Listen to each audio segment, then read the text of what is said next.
We're gonna play Super Meat Boy, and by we, I mean Josh is, and I'm just gonna watch him and probably pick on him a lot. I have nightmares about this game. I have PTSD nightmares about this game. I'm one of the few people I know who've actually completed this game, like, in its entirety, and god damn it, it's a miserable experience. But I'm gonna do it again, for you, the viewer.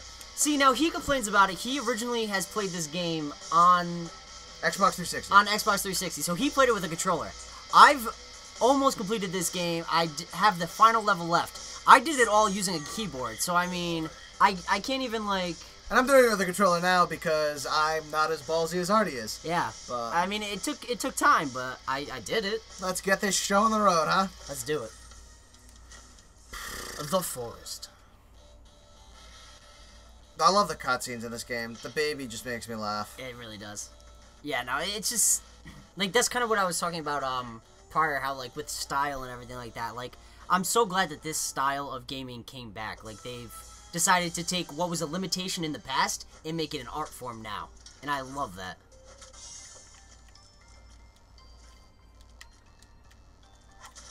I didn't even get the A+. Wow, I'm trash. I'm not gonna replay it.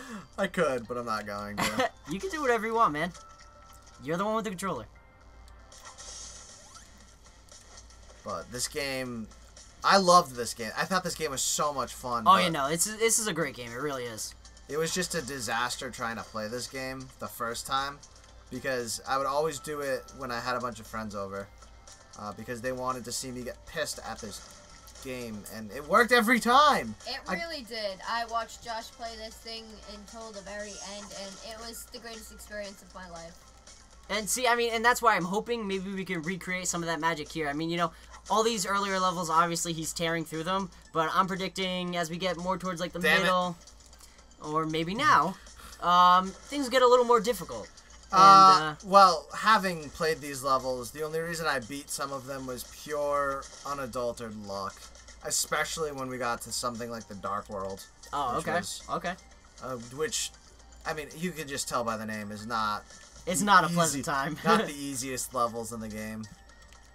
I think another thing I've always liked about this game, ever since I first saw it, was the fact that your remains from each previous try, like, are still a part of the environment.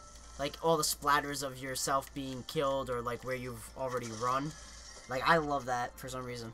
Because it shows, like, a continuity to it. It doesn't show, like, a, hey, you just died and, like, you're just starting life over. It's like, no, you died and you're just kind of continuing on. Because you're kind of, you know... I'm just glad the game has short load times, damn. That is, yeah, that is I've never really noticed how short of a load time that is. Yeah, well, after you play a level and you die a billion times, you realize how short the load times are. Yeah, right? Which is always just pleasant. I just got mollywopped by that I think this was... Oh, yeah, and there it goes again. I think this might have been one of the first levels when I played that kind of gave me a bit of a hassle. Like, I was a little confused on what to do here. This world, since I beat it on 360, there's achievements, obviously. Yeah. This world, not just this level, this world is the world I got 100% no dying on. But well, it would make sense for you to have it in the, you know, easiest world. I mean, obviously, I'm not doing it again this time. I haven't played this game in a couple of years, but... Like, yeah, you're not gonna do it in the Dark World, getting, like, the 100% achievement. Like, that'd be terrible. I think I died in every Dark World level. Like, every single Dark I believe World it. level. No, I totally believe it. I found some way. And I do remember this level giving me the hardest time when I was trying to beat it on the 360. I remember this one. Yeah, no, me too. But, at least with the not trying to die thing. It was either that one or this one. It definitely wasn't even the boss battle. The boss battle I could beat easy. The boss battles really aren't that hard. Damn it. For me, like I said, like I've as far as I've gone with this game is I was at the final part of the level, where you're being chased and you have to avoid the doctor and everything like that, and you're both like racing through because there's like all like the freaking all the saws and everything coming at you. Like for that was the situation where like I was like, okay, this is hard, but I beat it. And then I got to the second part of the final level and couldn't beat it. So I was like, okay, well, you know what? I'll just pick up where I left off, you know, next time I go to play. And then it was like, oh, by the way, you have to do that whole first part again. And I was like, you suck. So basically at that point, I was like, well, I'll come back to this game eventually.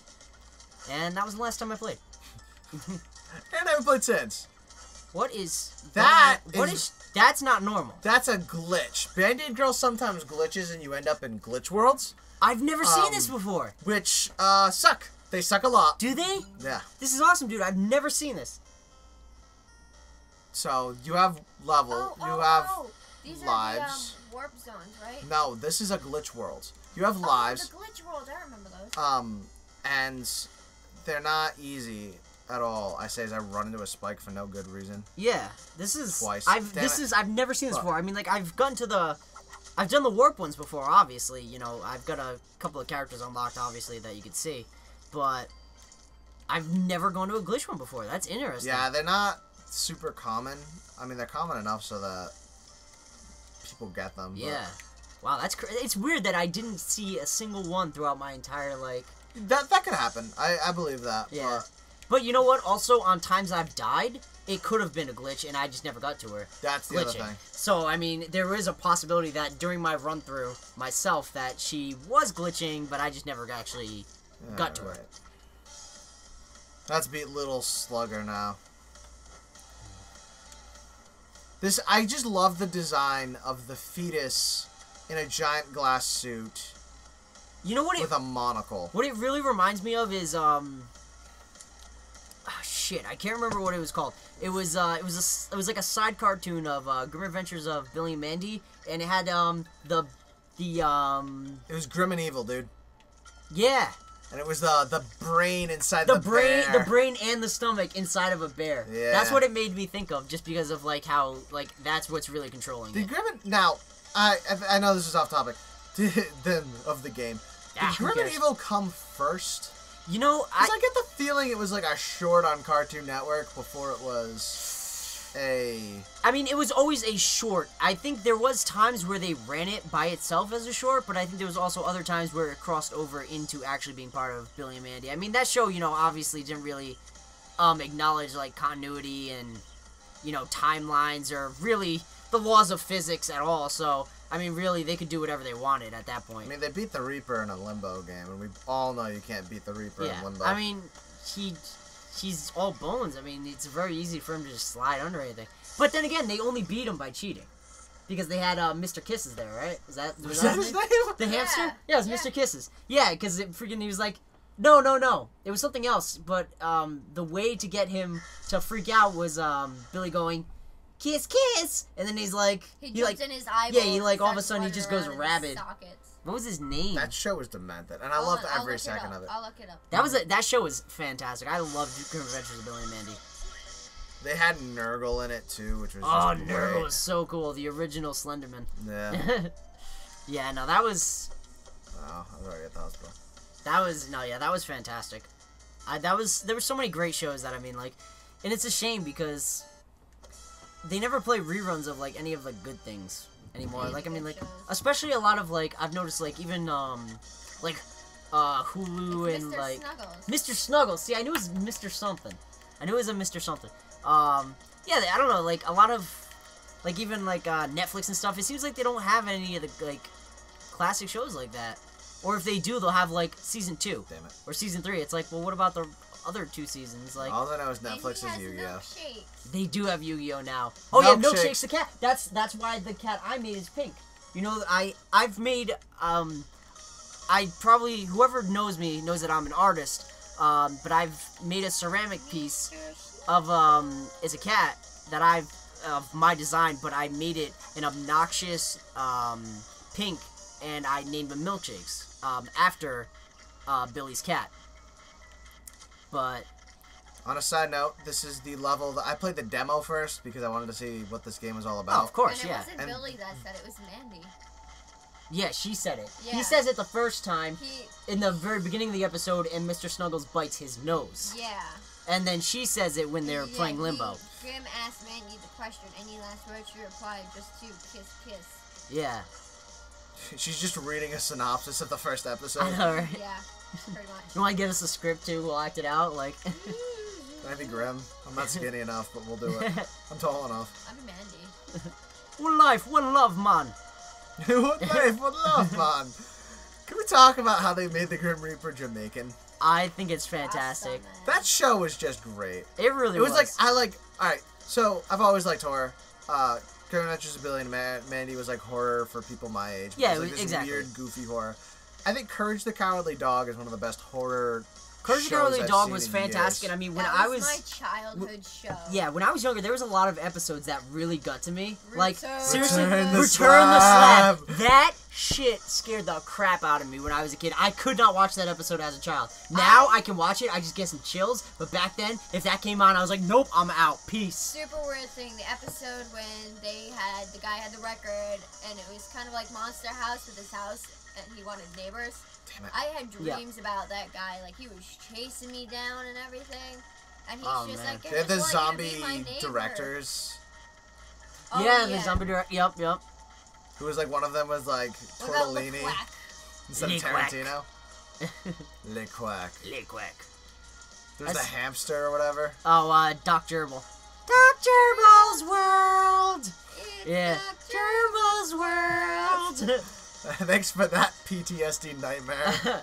There's, you know, one thing that always stuck with me from the show was, there was a fox. It was like a Cajun fox. The and fox is And he was there? trying to eat he was trying Muriel. to eat Muriel. Muriel. Yeah, and he was like, Gray stew is not for you. Like, it's like, who came Can we up with talk this? about the first episode, Cat's Motel, with the giant creepy ass spiders? Ugh. Just chasing after you, trying to eat you. Like, what are you doing? Another episode I think that got me was the one there was like it was a actual human head, but it was all white and it like floated in the basement. Oh my Oh, god, yeah, I remember that. Yeah, it was like super high contrast, so he had like no eyes. It was all just blacked out. That was creepy. Yeah, that show was brilliant on so many different levels. Also, I hate this fucking game. Oh, that's unfortunate.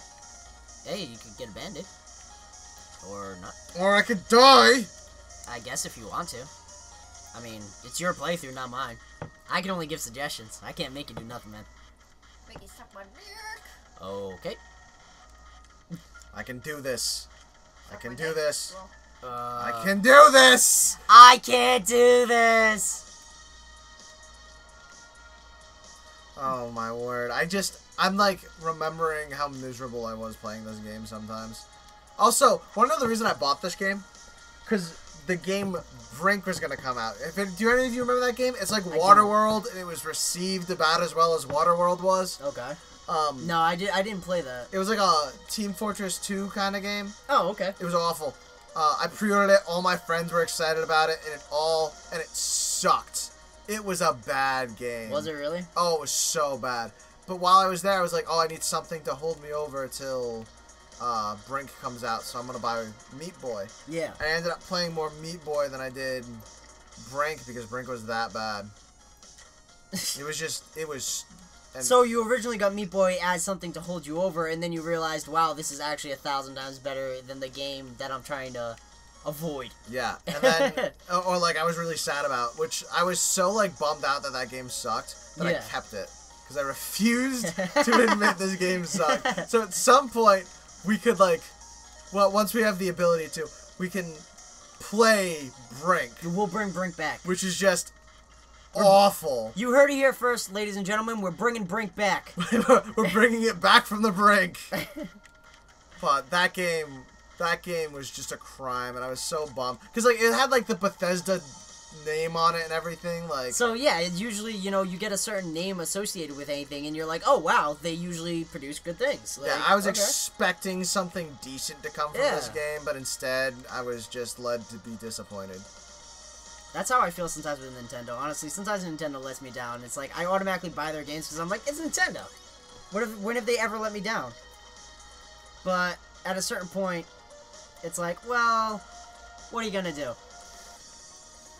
Alright, with that, I think that's gonna be. I think that's going to be it for this episode. Yep, that's the first after episode. this, we get to see me silhouetted against the blood red background because that's how metal this game is. This is so, that's a beautiful, like, honestly, this is make like a great, just like a great desktop. Honestly, like it's just, absolutely. it's so nice looking. It's so simplistic, It but looks I love so pretty. it. It really is. All right, so until next time, see you then.